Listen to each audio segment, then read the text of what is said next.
السلام علیکم، کیسے ہیں آپ سب؟ ویڈیو آئے ہیں پڑھنے والے سیرت مصطفیٰ کا دوسرا باب اور اس کا ٹاپک ہے وہ ہے بچپن ولادت باسعد۔ چلیے اسٹارٹ کرتے ہیں۔ اگر آپ ہمارا چینل بنا ہو تو ہمارے چینل پر پہلے آئیکن بٹن دبا دو تاکہ سب سے پہلے چلیے اسٹارٹ کرتے ہیں۔ حضرت صلی اللہ علیہ وسلم کی تاریخ پیدائش میں اختلاف ہے، مگر قول مشہور یہی ہے کہ واقعہ اصحاب فیل سے بچپن دن کے بعد 12 ربیع الاول مطابق 20 اپریل 571 ہے ہی کہ 78 ہے، کیا معلوم 571 ولادت با سعادت کی تاریخ ہے۔ اہل مکہ کا بھی اس پر عملدرا یہ اس کا مطلب پڑھنے نہیں آ رہا مجھے، اس لیے ہے کہ وہ لوگ 12 ربیع الاول میں ہی کو شانہ نبوت کی زیارت کے لیے جاتے ہیں اور وہاں میلاد شریف کی محفلیں منعقد کرتے ہیں۔ تاریخ عالم میں یہ وہ نرالا اور عظمت والا دن ہے کہ اسی روز عالم ہستی کی ایجاد کا باعث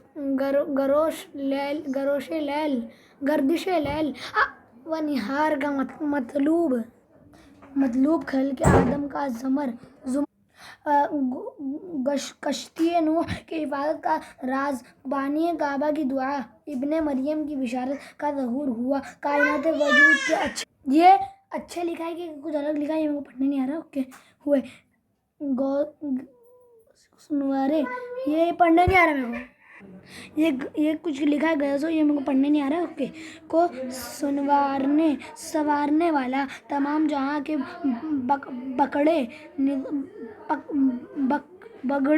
بگڑے نظاموں کو سدھارنے والا، یعنی وہ نبیوں میں رحمت کا لقب پانے والا، مرادیں غریبوں کی بر لانے والا،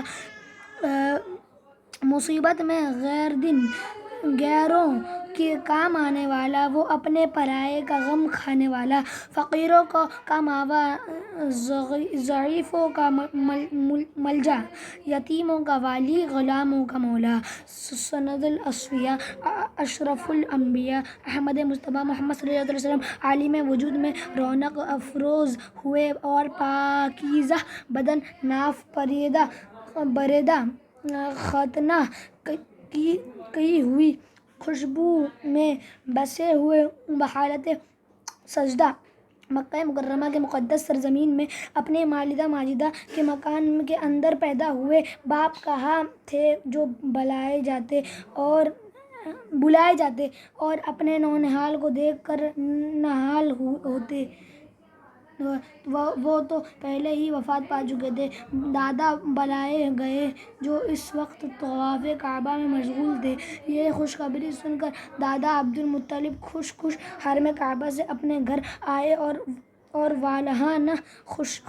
جوش محبت میں نام رکھا، جوش محبت میں اپنے پوتے کو کلیجے سے لگایا، پھر کعبہ میں لے جا کر خیر و برکت کی دعا مانگی اور محمد نام رکھا صلی اللہ علیہ وسلم۔ آپ صلی اللہ علیہ وسلم کے چچا ابو لہب کی لونڈی ثویبہ خوشی میں دوڑتی ہوئی گئی اور ابو لہب کو بھتیجا پیدا ہونے کی خوشخبری دی تو اس نے اس خوشی میں شہادت کی انگلی کے اشارے سے ثویبہ کو آزاد کر دیا، جس کا ثمرہ یہ کیا لکھا ہے کیا معلوم۔ ابو لہب کو یہ ملا کہ اس کی موت کے بعد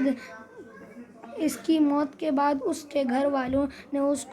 کو خواب میں دیکھا اور حال پوچھا تو اس نے اپنی انگلی اٹھا کر یہ کہا کہ تم لوگوں سے جدا ہونے کے بعد مجھے کچھ کھانے پینے کو نہیں ملا،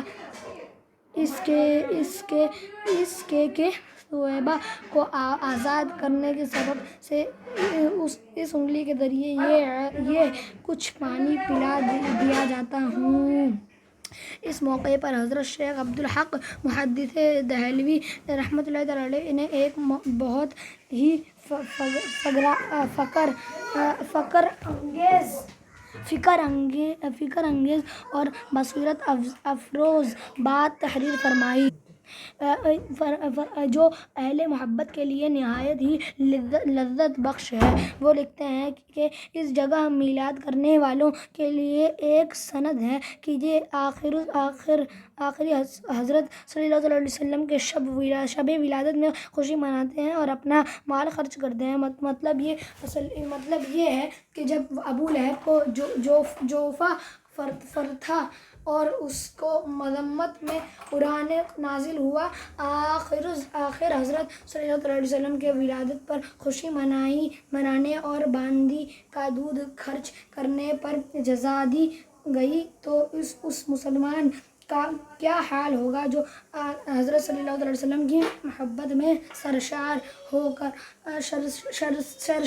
کر خوشی مناتا ہے اور اپنا مال خرچ کرتا ہے۔ یہ تش میں ویڈیو متوجہ ہوئی لائک سبسکرائب ضرور کرنا اور ہمارے چینل کو بیل آئیکن کو دبا دینا۔ ماشاءاللہ کا ایک نیا ویڈیو ساتھ اللہ